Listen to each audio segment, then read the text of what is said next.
Carta de San Pablo a los Romanos. 1. Pablo, siervo de Cristo Jesús, llamado a ser apóstol, escogido para el Evangelio de Dios, que fue prometido por sus profetas en las Escrituras santas y se refiere a su Hijo, nacido de la estirpe de David según la carne, constituido Hijo de Dios en poder según el Espíritu de Santidad por la resurrección de entre los muertos, Jesucristo nuestro Señor.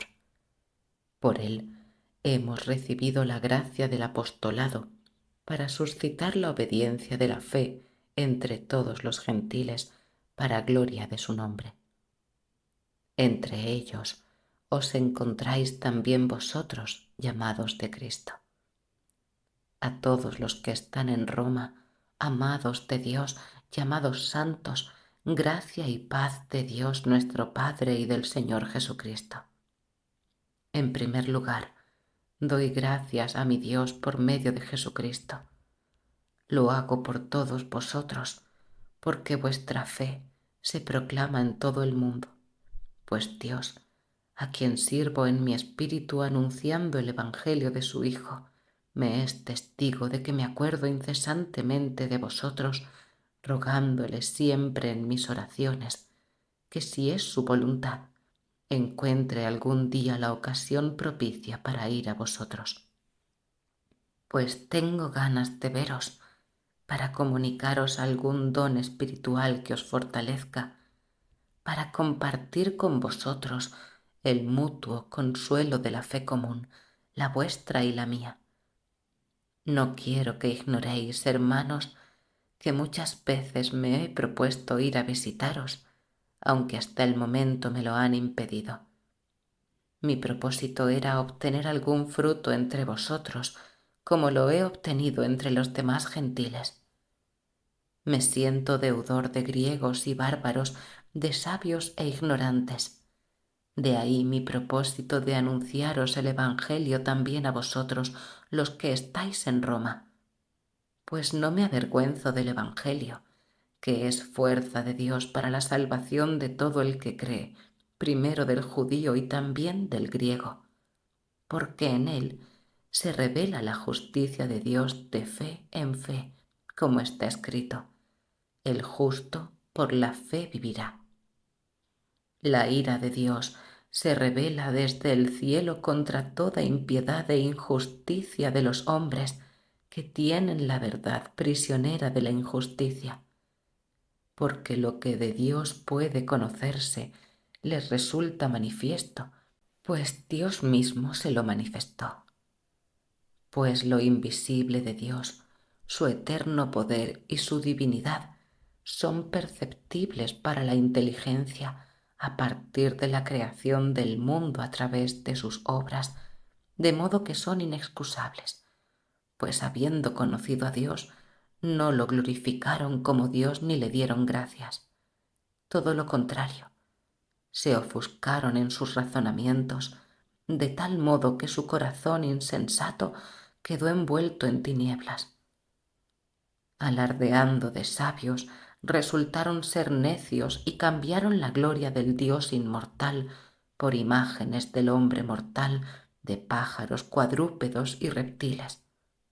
Por lo cual Dios los entregó a las apetencias de su corazón, a una impureza tal que degradaron sus propios cuerpos, es decir, cambiaron la verdad de Dios por la mentira, adorando y dando culto a la criatura y no al Creador, el cual es bendito por siempre. Amén.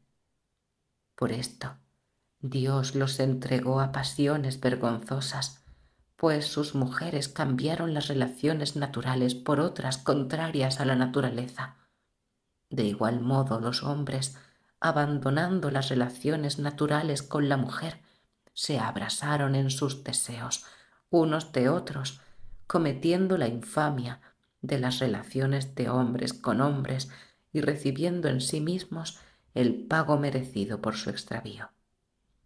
Y como no juzgaron conveniente prestar reconocimiento a Dios, los entregó Dios a su mente insensata, para que hicieran lo que no conviene, llenos de toda clase de injusticia, maldad, codicia, malignidad, henchidos de envidias, de homicidios, discordias, fraudes, perversiones, difamadores, calumniadores, enemigos de Dios, ultrajadores, altaneros, fanfarrones, ingeniosos para el mal, rebeldes a sus padres, insensatos, desleales, crueles, despiadados, los cuales, aunque conocían el veredicto de Dios, según el cual los que hacen estas cosas son dignos de muerte, no sólo las practican, sino que incluso aprueban a los que las hacen. 2. Por ello, tú que te eriges en juez, sea quien seas, no tienes excusa, pues al juzgar a otro, a ti mismo te condenas porque haces las mismas cosas tú que juzgas.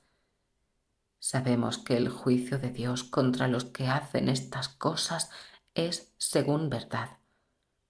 ¿Piensas acaso, tú que juzgas a los que hacen estas cosas pero actúas del mismo modo, que vas a escapar del juicio divino?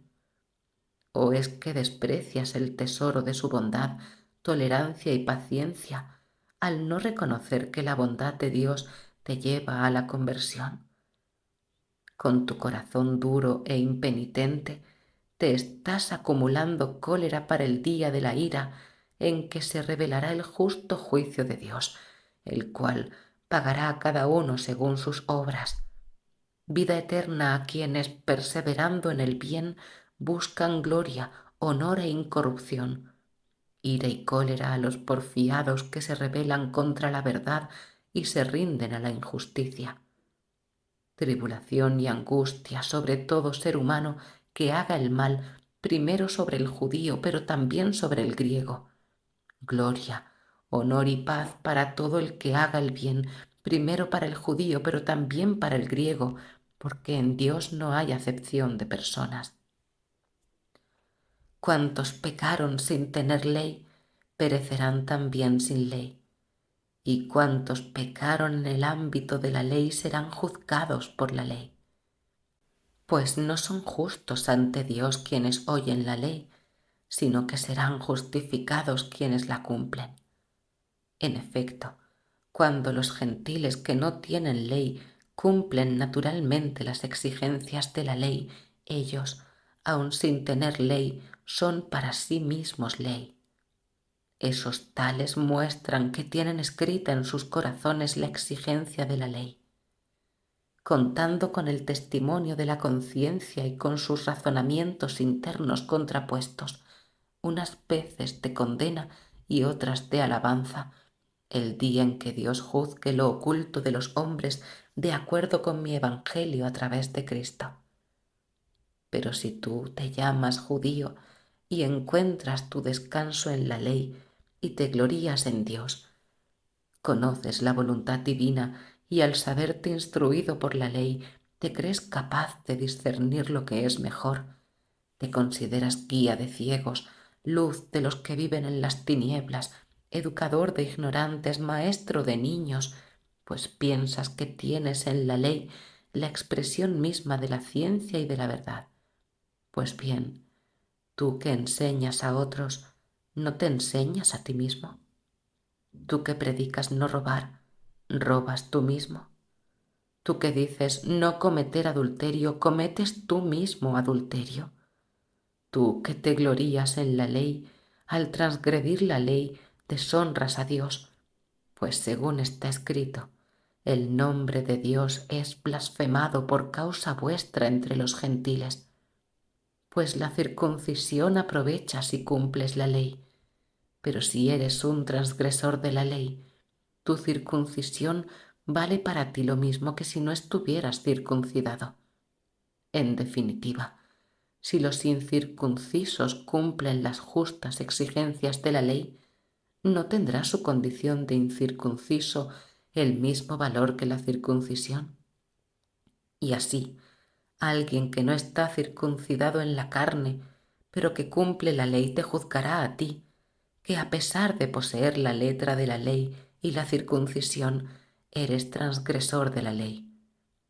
Pues no es judío el que lo es externamente, ni es circuncisión la que lo es externamente, es decir, en la carne, sino que es judío quien lo es en lo oculto, y la circuncisión del corazón lo es en el espíritu y no en la letra. Este tal recibe la alabanza no de los hombres, sino de Dios. 3. ¿Cuál, pues, es la ventaja del judío o cuál la utilidad de la circuncisión? Ante todo, que les han sido confiados los oráculos de Dios. Entonces, ¿qué? Si algunos fueron infieles, ¿acaso anulará su infidelidad la fidelidad de Dios? De ningún modo. Más bien, Él aparecerá como verdadero y todos los hombres como falsos, según está escrito, para que seas juzgado en tus palabras y triunfes cuando te juzguen. Y si nuestra injusticia sirve para mostrar la justicia de Dios, ¿qué vamos a decir? ¿Que Dios es injusto cuando descarga su ira? Estoy expresándome en términos humanos. De ningún modo. Y si no, ¿cómo va a juzgar Dios al mundo? Ahora bien, si la verdad de Dios queda resaltada con mi mentira y ello contribuye a su gloria, ¿por qué se me sigue juzgando como pecador? ¿Y por qué no hacer el mal para que venga el bien? Esto es lo que algunos afirman calumniosamente que nosotros decimos. Estos tales tienen bien merecida su condena. Entonces, ¿qué? ¿Tenemos alguna ventaja? No del todo. Ya que hemos dejado bien sentado que tanto judíos como griegos todos están bajo el pecado, según está escrito que no hay nadie justo ni uno solo, no hay nadie sensato, no hay nadie que busque a Dios. Todos se extraviaron, a unas se han pervertido. No hay nadie que haga el bien, no hay ni siquiera uno. Una tumba abierta es su garganta, con sus lenguas urden engaños. Veneno de áspides bajo sus labios. Su lengua rebosa malicia y amargura, sus pies son veloces para derramar sangre. Ruina y destrucción en sus caminos, y no conocen el camino de la paz. No hay temor de Dios ante sus ojos. Ahora bien, sabemos que cuanto dice la ley, lo dice para que quienes viven en el ámbito de la ley, a fin de que toda boca enmudezca y todo el mundo aparezca como reo ante Dios. Puesto que por las obras de la ley ningún viviente será justificado ante él, pues a través de la ley sólo se logra el conocimiento del pecado. Pero ahora, sin la ley se ha manifestado la justicia de Dios, atestiguada por la ley y los profetas. Justicia de Dios por la fe en Jesucristo para todos los que creen, pues no hay distinción, ya que todos pecaron y están privados de la gloria de Dios, y son justificados gratuitamente por su gracia, mediante la redención realizada en Cristo Jesús. Dios lo constituyó medio de propiciación mediante la fe en su sangre, para mostrar su justicia pasando por alto los pecados del pasado en el tiempo de la paciencia de Dios. Actuó así para mostrar su justicia en este tiempo, a fin de manifestar que era justo y que justifica al que tiene fe en Jesús. ¿Y ahora dónde está la gloria? Queda eliminada. ¿En virtud de qué ley? ¿De la ley de las obras? No, sino en virtud de la ley de la fe. Pues sostenemos que el hombre es justificado por la fe sin obras de la ley. ¿Acaso Dios lo es solo de los judíos? ¿No lo es también de los gentiles? También lo es de los gentiles, si es verdad que no hay más que un Dios, el cual justifica a los circuncisos en virtud de la fe y a los no circuncisos también por la fe. Entonces, ¿qué? ¿Privamos a la ley de su valor mediante la fe? De ningún modo. Más bien, confirmamos la ley. 4. ¿Qué diremos, pues, que obtuvo Abraham nuestro padre según la carne? Si Abraham fue justificado en virtud de las obras, tiene un timbre de gloria, pero no delante de Dios. Pues, ¿qué dice la Escritura? Abraham creyó a Dios y le fue contado como justicia. A alguien que trabaja, el jornal no se le cuenta como gracia, sino como algo debido. En cambio, a alguien que no trabaja, sino que cree en el que justifica al impío, la fe se le cuenta como justicia. Del mismo modo, también David proclama la bienaventuranza de aquel a quien Dios le cuenta la justicia independientemente de las obras. Bienaventurados aquellos a quienes se les perdonaron sus maldades y les sepultaron sus delitos. Bienaventurado aquel a quien el Señor no le ha contado el pecado. Pues bien, ¿esta bienaventuranza afecta a la circuncisión o también a la incircuncisión? Pues decimos, a Abraham se le contó la fe como justicia. ¿Y cómo se le contó? Estando circuncidado o siendo incircunciso. No estando circuncidado, sino siendo incircunciso. Y recibió la señal de la circuncisión, sello de la justicia que se recibe en virtud de la fe y que le fue contada cuando era todavía incircunciso, para que fuera padre de todos los que creen siendo incircuncisos, para que también a ellos se les contara como justicia, y padre de los circuncisos, es decir, de aquellos que no sólo están circuncidados, sino que además siguen las huellas de la fe que tenía Abraham nuestro padre, siendo todavía incircunciso. En efecto, no por la ley, sino por la justicia de la fe, recibieron Abraham y su descendencia la promesa de que iba a ser heredero del mundo. Pues si los herederos lo son en virtud de la ley, se vacía la fe y se anula la promesa. Pues la ley provoca ira, ya que donde no hay ley, tampoco hay transgresión. Por eso depende de la fe, para que sea según gracia. De este modo, la promesa está asegurada para toda la descendencia, no solamente para la que procede de la ley, sino también para la que procede de la fe de Abraham, que es Padre de todos nosotros. Según está escrito, te he constituido Padre de muchos pueblos. La promesa está asegurada ante aquel en quien creyó, el Dios que da vida a los muertos y llama a la existencia lo que no existe.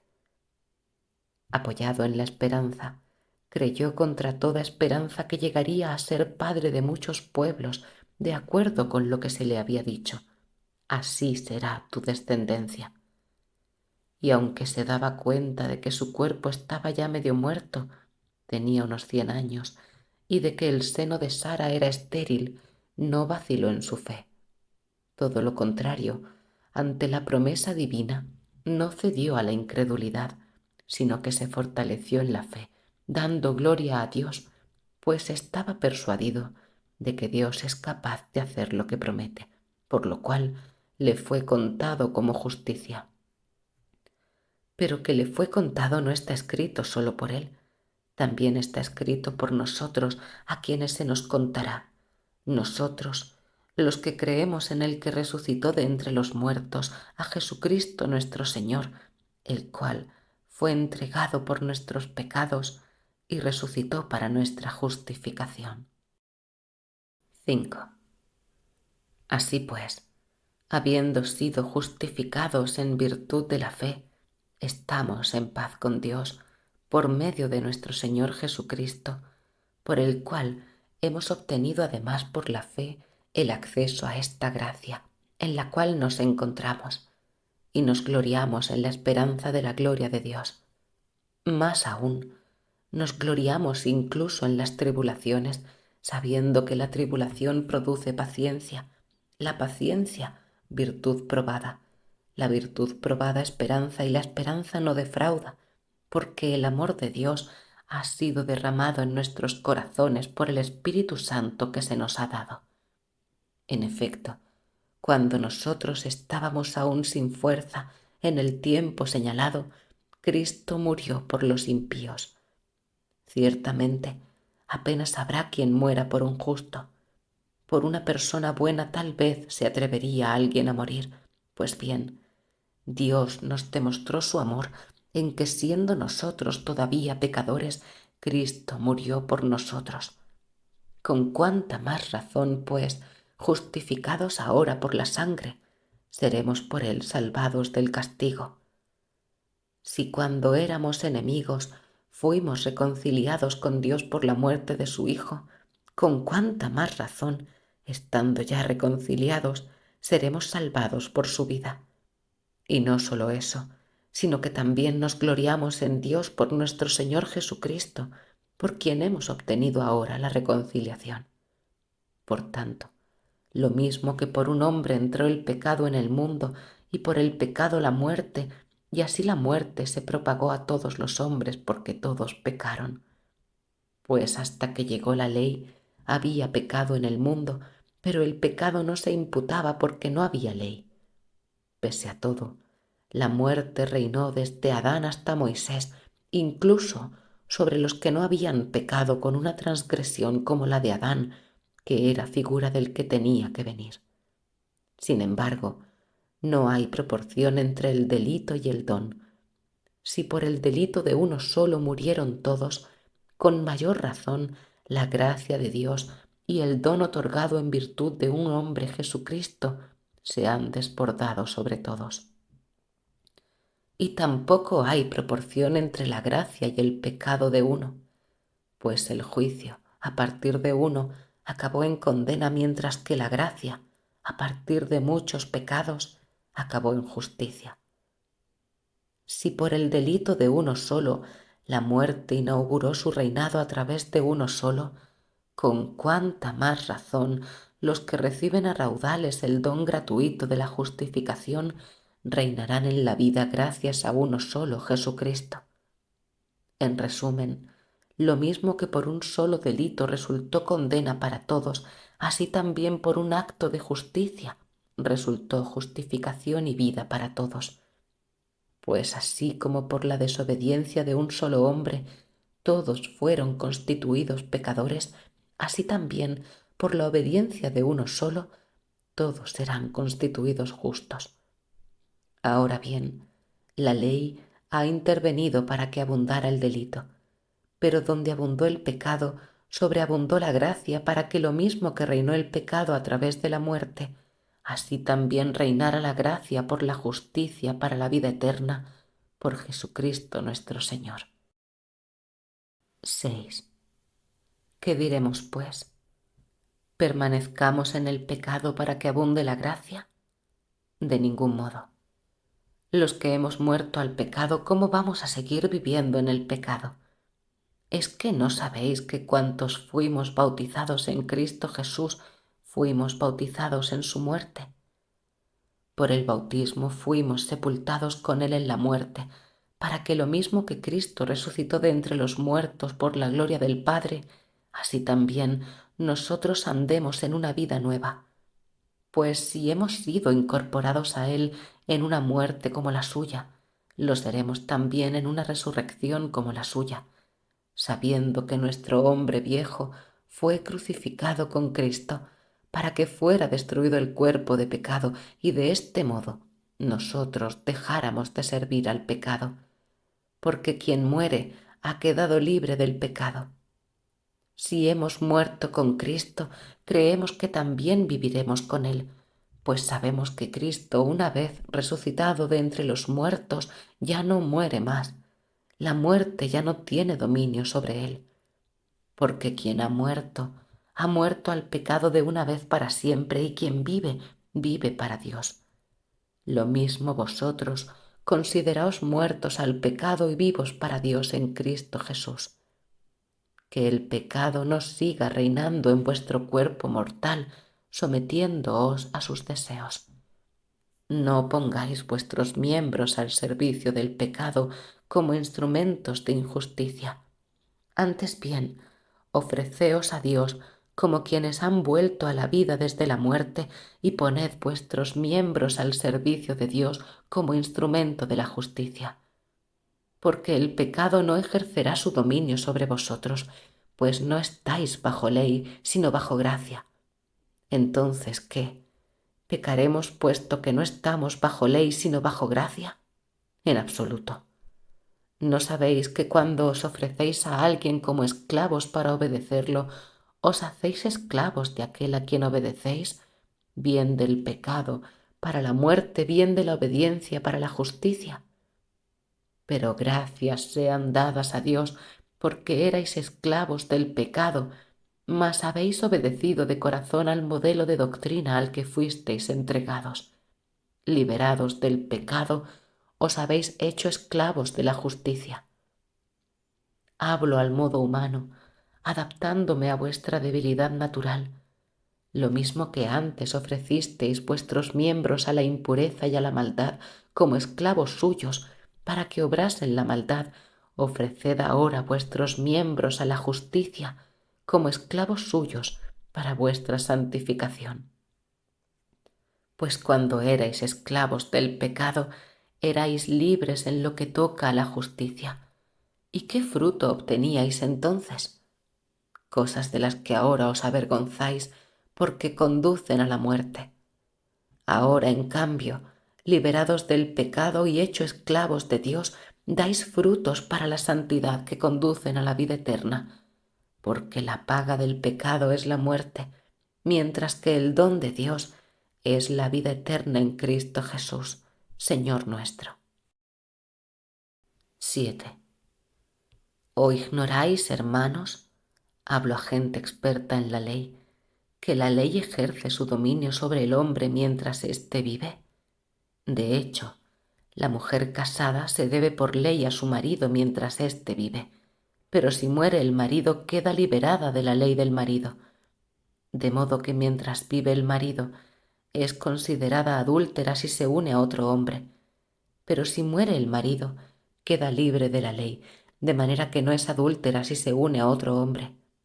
Así que, hermanos, también vosotros habéis muerto a la ley por el cuerpo de Cristo, a fin de que podáis uniros a otro, es decir, a aquel que resucitó de entre los muertos, y para que demos frutos para Dios. Mientras estábamos en la carne, las pasiones pecaminosas, avivadas por la ley, actuaban en nuestros miembros a fin de que diéramos frutos para la muerte. Ahora, en cambio, tras morir a aquella realidad en la que nos hallábamos prisioneros, hemos sido liberados de la ley, de modo que podamos servir en la novedad del espíritu y no en la caducidad de la letra. Entonces, ¿qué diremos? ¿Que la ley es pecado? En absoluto. Pero ocurre que yo no he conocido el pecado sino a través de la ley, pues yo no habría conocido el deseo si la ley no dijera no desearás. Es decir, el pecado, aprovechando la oportunidad que se le brindaba a través del precepto, provocó en mí toda clase de deseos, pues sin la ley el pecado estaba muerto. O sea, que yo vivía cuando no había ley, pero una vez que llegó el precepto, revivió el pecado y yo encontré la muerte. De este modo, resultó que el precepto, que estaba orientado a la vida, tuvo para mí consecuencias de muerte, pues el pecado, aprovechando la oportunidad que se le brindaba a través del precepto, me engañó y a través de él me dio muerte. Según esto, la ley es santa y el precepto santo, justo y bueno. Entonces, ¿lo bueno se convirtió en muerte para mí? De ningún modo. Lo que ocurre es que el pecado, para mostrarse como pecado, me causó la muerte a través de lo bueno. De este modo, por medio del precepto, el pecado se vuelve pecaminoso hasta el extremo, pues sabemos que la ley es espiritual, mientras que yo soy carnal, vendido al poder del pecado. En efecto, no entiendo mi comportamiento, pues no hago lo que quiero, sino que hago lo que aborrezco, y si hago lo que no quiero, estoy de acuerdo con que la ley es buena. Ahora bien, no soy yo quien lo hace, sino el pecado que habita en mí, pues sé que lo bueno no habita en mí, es decir, en mi carne.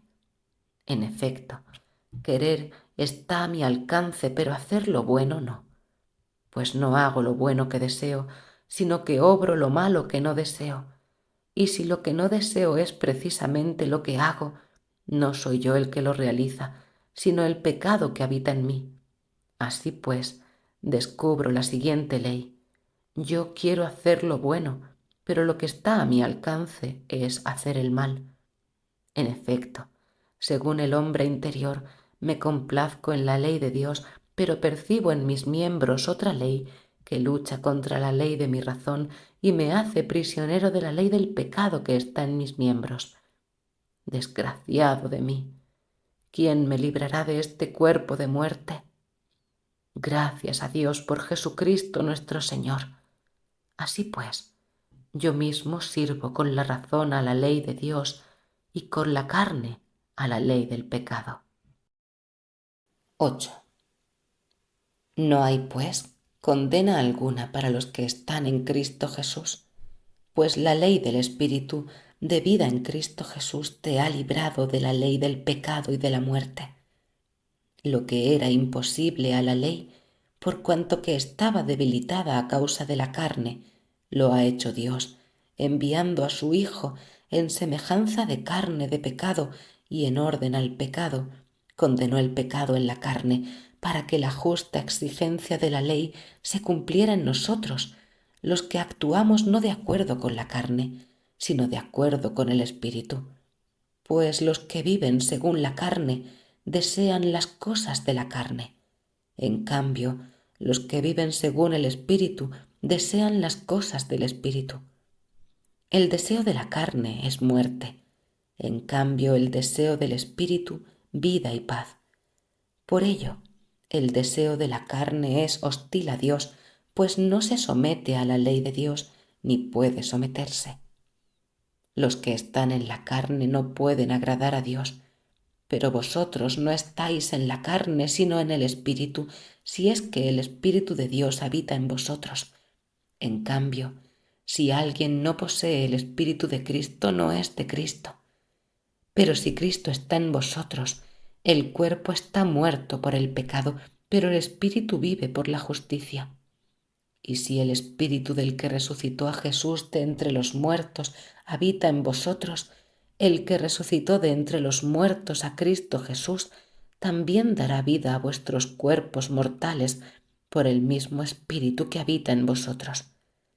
Así pues, hermanos, somos deudores, pero no de la carne para vivir según la carne. Pues si vivís según la carne moriréis, pero si con el Espíritu dais muerte a las obras del cuerpo, viviréis. Cuantos se dejan llevar por el Espíritu de Dios, esos son hijos de Dios.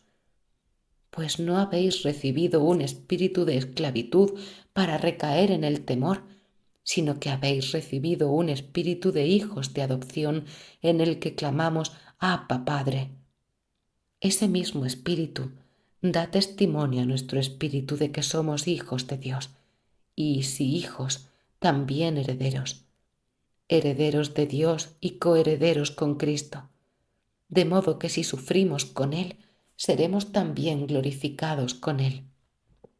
Pues considero que los sufrimientos de ahora no se pueden comparar con la gloria que un día se nos manifestará, porque la creación, expectante, está aguardando la manifestación de los hijos de Dios.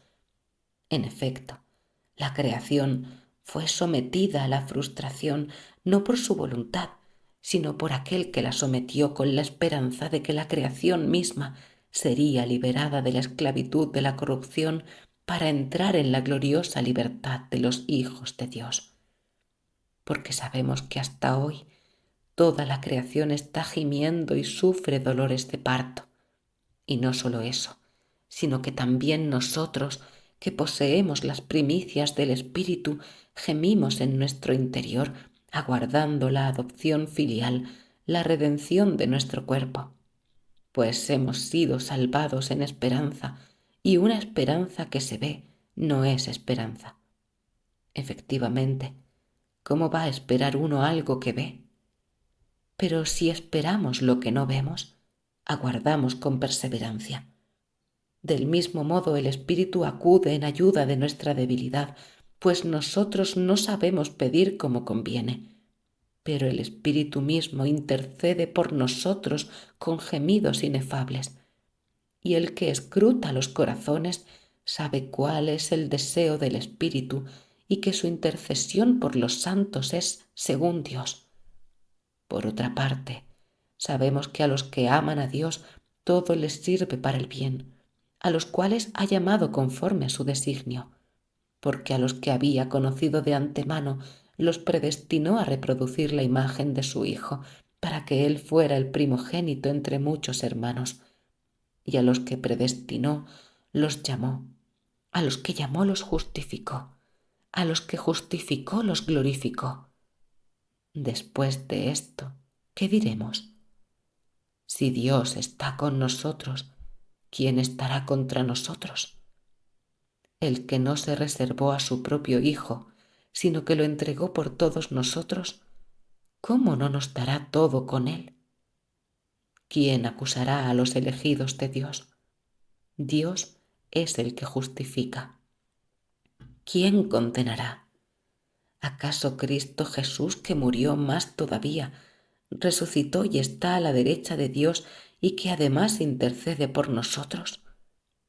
¿Quién nos separará del amor de Cristo? ¿La tribulación? ¿La angustia? ¿La persecución? ¿El hambre? ¿La desnudez? ¿El peligro? ¿La espada? Como está escrito: por tu causa nos degüellan cada día, nos tratan como a ovejas de matanza. Pero en todo esto vencemos de sobra gracias a aquel que nos ha amado. Pues estoy convencido de que ni muerte ni vida, ni ángeles, ni principados, ni presente, ni futuro, ni potencias, ni altura, ni profundidad, ni ninguna otra criatura podrá separarnos del amor de Dios manifestado en Cristo Jesús, nuestro Señor. 9. Digo la verdad en Cristo, no miento. Mi conciencia me atestigua que es así en el Espíritu Santo. Siento una gran tristeza y un dolor incesante en mi corazón, pues desearía ser yo mismo un proscrito, alejado de Cristo por el bien de mis hermanos, los de mi raza según la carne. Ellos son israelitas y a ellos pertenecen el don de la filiación adoptiva, la gloria, las alianzas, el don de la ley, el culto y las promesas. Suyos son los patriarcas, y de ellos procede el Cristo según la carne, el cual está por encima de todo Dios, bendito por los siglos. Amén. Pero no es que haya fallado la palabra de Dios, pues no todos los que proceden de Israel son Israel, ni porque sean descendencia de Abraham son todos hijos, sino que tus descendientes se llamarán tales a través de Isaac. Es decir, hijos de Dios no son los hijos de la carne, sino que los hijos de la promesa son los que se cuentan como descendencia, porque las palabras de la promesa son estas: por este tiempo volveré y Sara tendrá un hijo. Y no solo esto, sino que también Rebeca concibió de uno solo, es decir, de nuestro padre Isaac. Pues bien, para que el designio de Dios se mantuviese conforme a la elección, es decir, para que su cumplimiento no dependiese de las obras, sino del que llama, antes de que hubieran nacido y de que hubieran hecho nada malo o bueno, se le dijo a Rebeca que el mayor servirá al menor, según está escrito: he amado a Jacob y he odiado a Esaú. ¿Qué diremos, pues? ¿Acaso hay injusticia en Dios?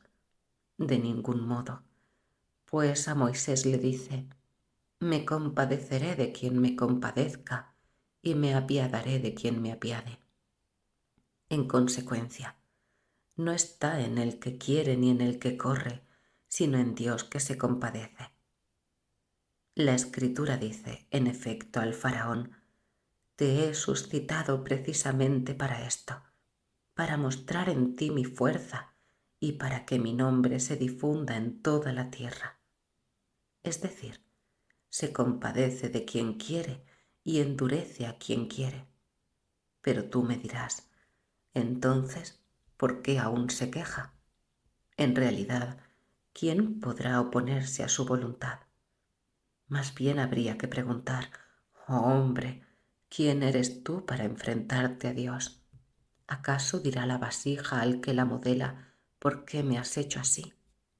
¿O acaso no puede el alfarero modelar con la misma arcilla un objeto destinado a usos nobles y otro dedicado a usos menos nobles? Y si Dios, queriendo mostrar su ira y dar a conocer su poder, soportó con mucha paciencia objetos de ira destinados a la perdición, con el fin de dar a conocer la riqueza de su gloria en favor de los objetos de misericordia preparados para la gloria.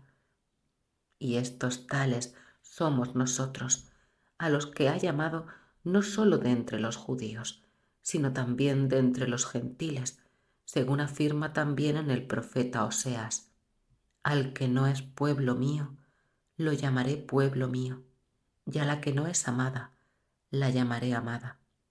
Y en el lugar donde se les dijo, no sois mi pueblo, allí mismo se los llamará hijos del Dios vivo.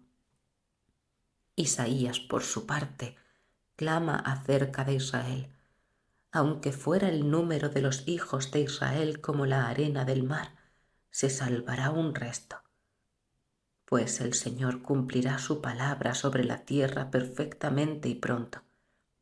Y según predijo Isaías, si el Señor del universo no nos hubiera dejado una semilla, habríamos llegado a ser como Sodoma y nos habríamos asemejado a Gomorra.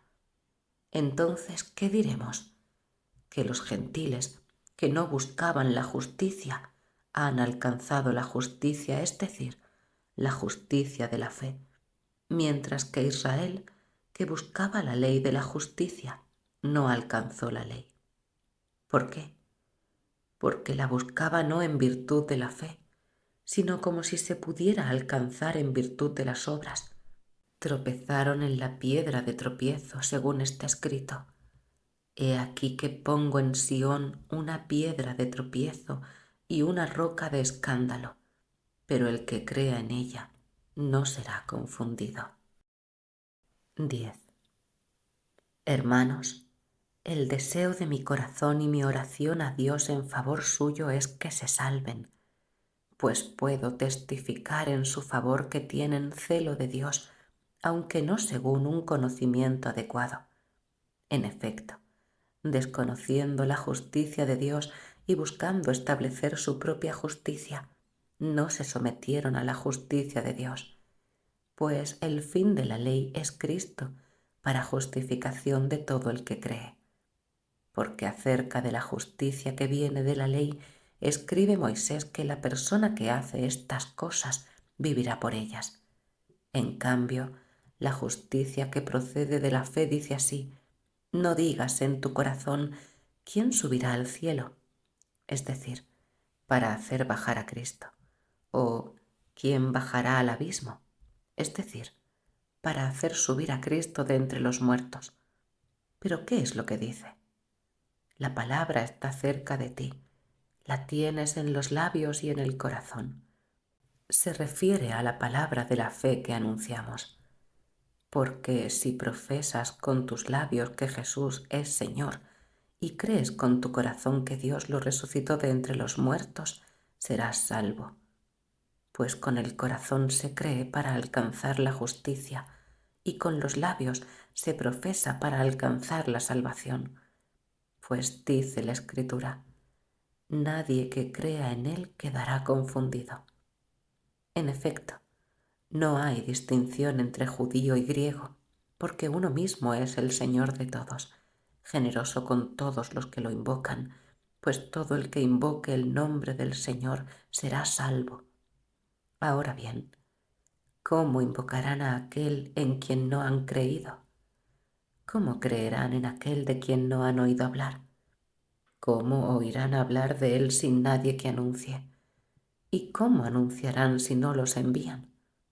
según está escrito: qué hermosos los pies de los que anuncian la buena noticia del bien. Pero no todos han prestado oídos al Evangelio, pues Isaías afirma: Señor, ¿quién ha creído nuestro mensaje? Así pues, la fe nace del mensaje que se escucha, y la escucha viene a través de la palabra de Cristo. Pero digo yo, ¿es que no lo han oído? Todo lo contrario. A toda la tierra alcanza su pregón, y hasta los confines del orbe sus palabras. Pero digo yo, ¿es que Israel no comprendió? Moisés es el primero que afirma: os daré celos con uno que no es pueblo, os provocaré con un pueblo insensato. Isaías, por su parte, se atreve a decir: fui hallado entre los que no me buscaban, me hice manifiesto a los que no preguntaban por mí. Y a Israel le dice: todo el día he extendido mi mano a un pueblo incrédulo y rebelde. 11. Y digo yo, ¿acaso habrá desechado Dios a su pueblo?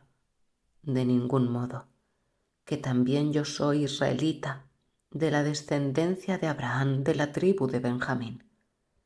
Dios no ha rechazado a su pueblo, al que había elegido de antemano. ¿O es que no sabéis lo que dice la Escritura cuando Elías se queja a Dios contra Israel? Señor, han matado a tus profetas, han derribado tus altares. He quedado yo solo y buscan mi vida. ¿Pero qué le responde el oráculo? Me he reservado 7,000 hombres que no han doblado la rodilla ante Baal. Así pues, también en la actualidad ha quedado un resto elegido por gracia. Y si es por gracia, no lo es en virtud de las obras. De otro modo, no es ya gracia. Entonces, ¿qué? Que Israel no consiguió lo que buscaba, mientras que sí lo consiguieron los elegidos. Los demás se endurecieron. Según está escrito, Dios les dio un espíritu de embotamiento, ojos para no ver y oídos para no oír hasta el día de hoy. Y David dice: que su mesa se convierta en trampa y en lazo, en ocasión de tropiezo y en retribución para ellos, que sus ojos se oscurezcan hasta no ver y que su espalda se vaya encorvando continuamente. Digo pues, ¿acaso cometieron delito para caer? De ningún modo. Lo que ocurre es que por su caída, la salvación ha pasado a los gentiles para darles celos a ellos. Pero si su caída ha significado una riqueza para el mundo y su pérdida una riqueza para los gentiles, ¿cuánto más significará su plenitud? Ahora bien, a vosotros gentiles os digo: siendo como soy apóstol de los gentiles, haré honor a mi ministerio por ver si doy celos a los de mi raza y salvo a algunos de ellos. Pues si su rechazo es reconciliación del mundo, ¿qué no será su reintegración sino volver desde la muerte a la vida? Si las primicias son santas, también lo es la masa, y si la raíz es santa, también lo son las ramas. Por otra parte, si algunas de las ramas fueron desgajadas, mientras que tú, siendo olivo silvestre, fuiste injertado en su lugar y hecho partícipe de la raíz y de la savia del olivo, no te enorgullezcas en contra de las ramas. Y si te enorgulleces, piensa que no eres tú quien sostiene a la raíz, sino que la raíz te sostiene a ti. Pero objetarás: las ramas fueron desgajadas para que yo fuera injertado. De acuerdo, fueron desgajadas por su incredulidad, mientras que tú te mantienes por la fe. Pero no te engrías por ello, más bien teme. Pues si Dios no perdonó a las ramas naturales, a ver si tampoco te perdona a ti. En fin, considera la bondad y la severidad de Dios, severidad con los que cayeron. Contigo, bondad de Dios, si permaneces en la bondad. De otro modo, también tú serás desgajado. En cuanto a aquellos, si no permanecen en la incredulidad, serán injertados, pues Dios es poderoso para volver a injertarlos. Porque si tú fuiste cortado del olivo silvestre natural para ser injertado contra tu naturaleza en un olivo excelente, ¿cuánto más serán injertados ellos según su naturaleza en su propio olivo? Pues no quiero que ignoréis, hermanos, este misterio para que no os engriáis. El endurecimiento de una parte de Israel ha sucedido hasta que llegue a entrar la totalidad de los gentiles, y así todo Israel será salvo, como está escrito. Llegará de Sión el libertador, alejará los crímenes de Jacob, y esta será la alianza que haré con ellos cuando perdone sus pecados. Según el Evangelio, son enemigos y ello ha revertido en beneficio vuestro, pero según la elección, son objeto de amor en atención a los padres, pues los dones y la llamada de Dios son irrevocables. En efecto, así como vosotros en otro tiempo desobedecisteis a Dios, pero ahora habéis obtenido misericordia por la desobediencia de ellos, así también éstos han desobedecido ahora con ocasión de la misericordia que se os ha otorgado a vosotros, para que también ellos alcancen ahora misericordia. Pues Dios nos encerró a todos en desobediencia para tener misericordia de todos. Qué abismo de riqueza, de sabiduría y de conocimiento el de Dios.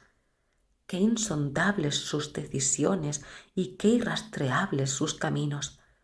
En efecto, ¿quién conoció la mente del Señor? ¿O quién fue su consejero? ¿O quién le ha dado primero para tener derecho a la recompensa? Porque de Él, por Él y para Él existe todo. A Él la gloria por los siglos. Amén. 12. Os exhorto, pues, hermanos, por la misericordia de Dios, a que presentéis vuestros cuerpos como sacrificio vivo, santo, agradable a Dios. Este es vuestro culto espiritual. Y no os amoldéis a este mundo, sino transformaos por la renovación de la mente, para que sepáis discernir cuál es la voluntad de Dios, qué es lo bueno, lo que le agrada, lo perfecto. Por la gracia de Dios que me ha sido dada, os digo a todos y a cada uno de vosotros, no os estiméis en más de lo que conviene, sino estimaos moderadamente según la medida de la fe que Dios otorgó a cada cual. Pues, así como en un solo cuerpo tenemos muchos miembros y no todos los miembros cumplen la misma función, así nosotros, siendo muchos, somos un solo cuerpo en Cristo, pero cada cual existe en relación con los otros miembros. Teniendo dones diferentes, según la gracia que se nos ha dado, deben ejercerse así. La profecía, de acuerdo con la regla de la fe. El servicio, dedicándose a servir. El que enseña, aplicándose a la enseñanza. El que exhorta, ocupándose en la exhortación. El que se dedica a distribuir los bienes, hágalo con generosidad. El que preside con solicitud. El que hace obras de misericordia con gusto. Que vuestro amor no sea fingido. Aborreciendo lo malo, apegaos a lo bueno. Amaos cordialmente unos a otros, que cada cual estime a los otros más que a sí mismo. En la actividad no seáis negligentes. En el espíritu manteneos fervorosos, sirviendo constantemente al Señor. Que la esperanza os tenga alegres. Manteneos firmes en la tribulación, sed asiduos en la oración. Compartid las necesidades de los santos, practicad la hospitalidad. Bendecid a los que os persiguen, bendecid sí, no maldigáis. Alegraos con los que están alegres, llorad con los que lloran. Tened la misma consideración y trato unos con otros sin pretensiones de grandeza, sino poniéndoos al nivel de la gente humilde. No os tengáis por sabios. A nadie devolváis mal por mal. Procurad lo bueno ante toda la gente. En la medida de lo posible y en lo que dependa de vosotros, manteneos en paz con todo el mundo. No os toméis la venganza por vuestra cuenta, queridos. Dejad más bien lugar a la justicia, pues está escrito: Mía es la venganza, yo daré lo merecido, dice el Señor. Por el contrario, si tu enemigo tiene hambre, dale de comer. Si tiene sed, dale de beber. Actuando así, amontonarás ascuas sobre su cabeza. No te dejes vencer por el mal, antes bien, vence al mal con el bien. 13. Que todos se sometan a las autoridades constituidas, pues no hay autoridad que no provenga de Dios, y las que hayan sido constituidas por Dios. De modo que quien se opone a la autoridad resiste a la disposición de Dios, y los que le resisten atraen la condena sobre sí. Pues los gobernantes no dan miedo al que hace el bien, sino al que obra el mal. ¿Quieres no tener miedo a la autoridad? Haz el bien y recibirás sus alabanzas. De hecho, la autoridad es un ministro de Dios para bien tuyo. Pero si haces el mal, teme, pues no en vano lleva la espada, ya que es ministro de Dios para aplicar el castigo al que obra el mal. Por tanto, hay que someterse no solo por el castigo, sino por razón de conciencia. Por ello precisamente pagáis impuestos, ya que son servidores de Dios ocupados continuamente en ese oficio. Dad a cada cual lo que es debido. Si son impuestos, impuestos. Si tributos, tributos. Si temor, temor. Si respeto, respeto. A nadie le debáis nada más que el amor mutuo, porque el que ama ha cumplido el resto de la ley. De hecho, el no cometerás adulterio, no matarás, no robarás, no codiciarás y cualquiera de los otros mandamientos se resume en esto: amarás a tu prójimo como a ti mismo. El amor no hace mal a su prójimo, por eso la plenitud de la ley es el amor. Comportaos así, reconociendo el momento en que vivís, pues ya es hora de despertaros del sueño, porque ahora la salvación está más cerca de nosotros que cuando abrazamos la fe. La noche está avanzada, el día está cerca. Dejemos, pues, las obras de las tinieblas y pongámonos las armas de la luz. Andemos como en pleno día, con dignidad, nada de comilonas y borracheras, nada de lujuria y desenfreno, nada de riñas y envidias. Revestíos más bien del Señor Jesucristo, y no deis pábulo a la carne siguiendo sus deseos. 14. Acoged al débil en la fe, sin discutir sus razonamientos. Hay quienes creen poder comer de todo, otros flaquean y comen verduras. El que come no desprecia al que no come, y el que no come no juzgue al que come, pues Dios lo ha acogido. ¿Quién eres tú para juzgar a un criado ajeno? Que se mantenga en pie o que caiga es asunto de su amo, pero se mantendrá en pie porque el Señor puede sostenerlo. Hay quien distingue unos días de otros y hay quien considera que todos son iguales, que cada cual siga sus propias convicciones. El que se preocupa de observar un día, se preocupa por causa del Señor. El que come, come por el Señor, pues da gracias a Dios, y el que no come, no come por el Señor y da gracias a Dios. Ninguno de nosotros vive para sí mismo, y ninguno muere para sí mismo. Si vivimos, vivimos para el Señor. Si morimos, morimos para el Señor. Así que, ya vivamos, ya muramos, somos del Señor. Pues para esto murió y resucitó Cristo, para ser Señor de muertos y vivos. Pero tú, ¿por qué juzgas a tu hermano? ¿Y tú, por qué desprecias a tu hermano? De hecho, todos compareceremos ante el tribunal de Dios, pues está escrito: por mi vida, dice el Señor, ante mí se doblará toda rodilla y toda lengua alabará a Dios. Así pues, cada uno de nosotros dará cuenta de sí mismo a Dios. Dejemos, pues, de juzgarnos unos a otros. Cuidad más bien de no poner tropiezo o escándalo al hermano. Sé y estoy convencido en el Señor Jesús que nada es impuro por sí mismo. Lo es para aquel que considera que es impuro. Pero si un hermano sufre por causa de un alimento, tú no actúas ya conforme al amor. No destruyas con tu alimento a alguien por quien murió Cristo. Por tanto, que no sea objeto de reproche lo que para vosotros es un bien. Porque el reino de Dios no es comida y bebida, sino justicia, paz y alegría en el Espíritu Santo. El que sirve en esto a Cristo es grato a Dios y acepto a los hombres. Así pues, procuremos lo que favorece la paz y lo que contribuye a la edificación mutua. No destruyas por causa de un alimento la obra de Dios. Todo es puro, pero es malo para quien come escandalizando. Es preferible no comer carne ni beber vino, ni hacer nada que pueda ser ocasión de escándalo para tu hermano. La fe que tienes, guárdala para ti en la presencia de Dios.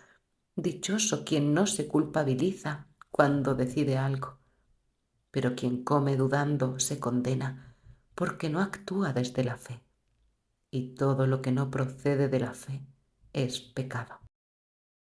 15. Nosotros, los fuertes, debemos sobrellevar las flaquezas de los endebles y no buscar la satisfacción propia.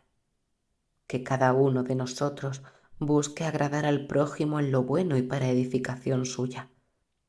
Tampoco Cristo buscó su propio agrado, sino que, como está escrito, los ultrajes de los que te ultrajaban cayeron sobre mí, pues todo lo que se escribió en el pasado se escribió para enseñanza nuestra, a fin de que a través de nuestra paciencia y del consuelo que dan las Escrituras mantengamos las esperanzas.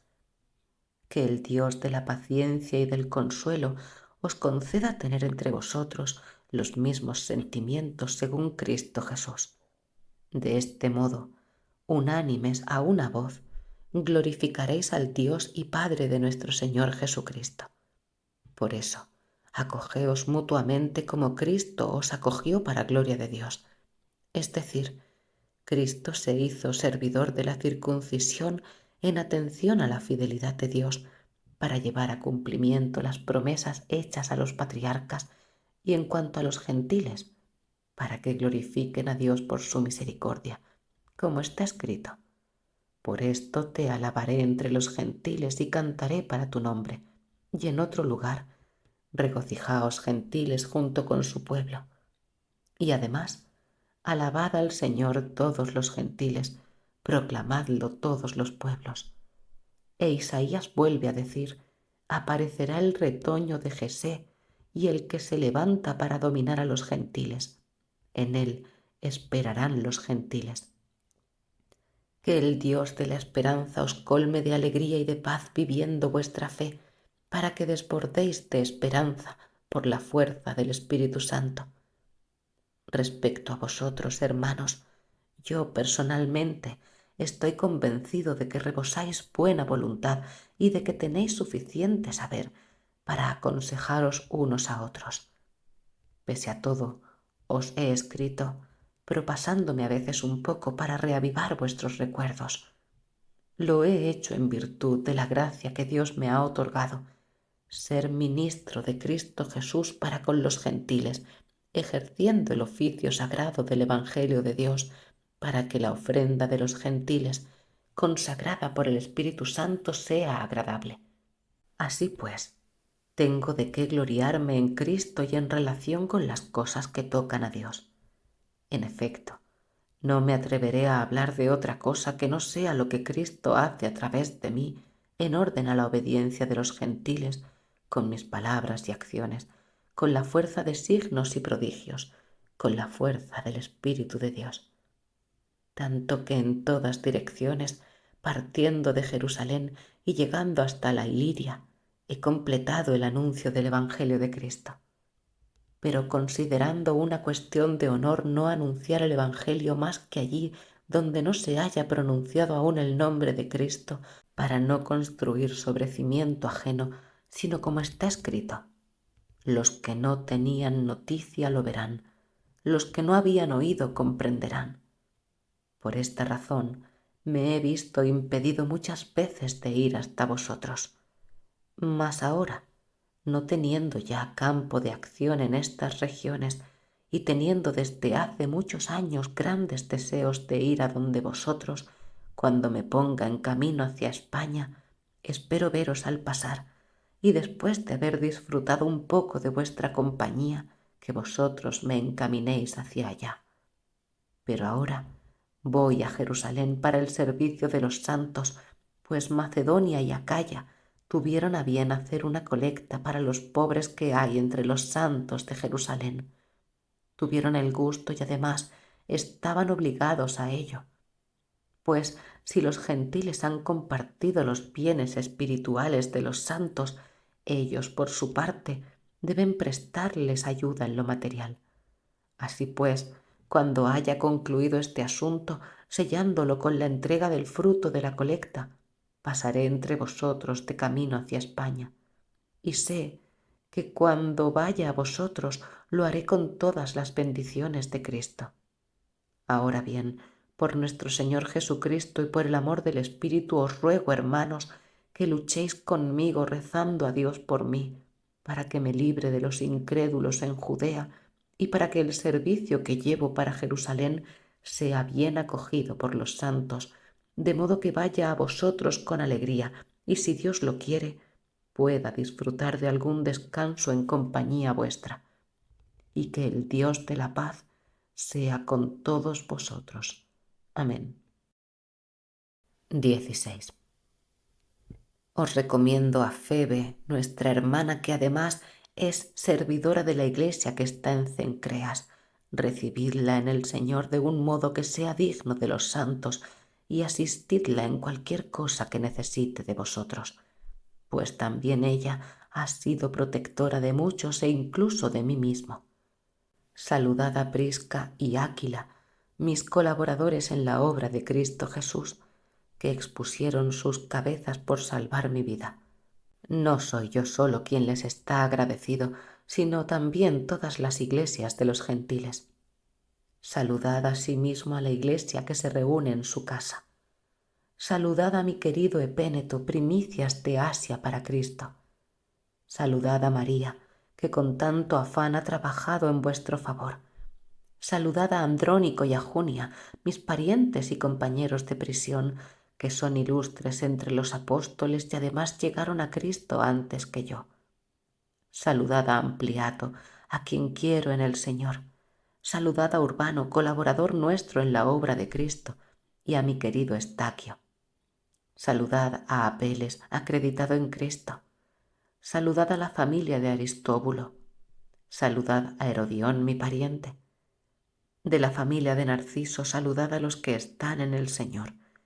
Saludad a Trifena y Trifosa, que han trabajado afanosamente en el Señor. Saludad a la querida Pérside, que ha trabajado con mucho afán en el Señor. Saludad a Rufo, elegido en el Señor, y a su madre, que es también madre mía. Saludad a Asíncrito, Flegón, Hermes, Patrobas, Hermas y a todos los hermanos que están con ellos. Saludad a Filólogo y a Julia, a Nereo y a su hermana, y a Olimpas y a todos los santos que están con ellos. Saludaos unos a otros con el beso santo. Os saludan todas las iglesias de Cristo. Os ruego, hermanos, que tengáis cuidado con los que crean disensiones y escándalos contra la doctrina que vosotros habéis aprendido. Alejaos de ellos, pues estos tales no sirven a Cristo nuestro Señor, sino a su vientre, y a través de palabras suaves y de lisonjas seducen los corazones de los ingenuos. La fama de vuestra obediencia se ha divulgado por todas partes. De aquí que yo me alegre por vosotros, pero deseo que seáis sensatos para el bien e inmunes al mal. Y el Dios de la paz aplastará pronto a Satanás bajo vuestros pies. Que la gracia de nuestro Señor Jesús esté con vosotros. Os saluda Timoteo, mi colaborador, y Lucio, Jasón y Sosípatro, mis parientes. Yo, Tercio, que escribo la carta, os saludo en el Señor. Os saluda Gayo, que me hospeda a mí y a toda esta iglesia. Os saluda Erasto, tesorero de la ciudad y Cuarto, el hermano. Al que pueda consolidaros según mi evangelio y el mensaje de Jesucristo que proclamo, conforme a la revelación del misterio mantenido en secreto durante siglos eternos y manifestado ahora mediante las escrituras proféticas, dado a conocer según disposición del Dios eterno, para que todas las gentes llegaran a la obediencia de la fe. A Dios, único sabio, por Jesucristo, la gloria por los siglos de los siglos. Amén. Fin. Suscríbete al canal La Rosa de Alejandría, comenta y comparte este vídeo.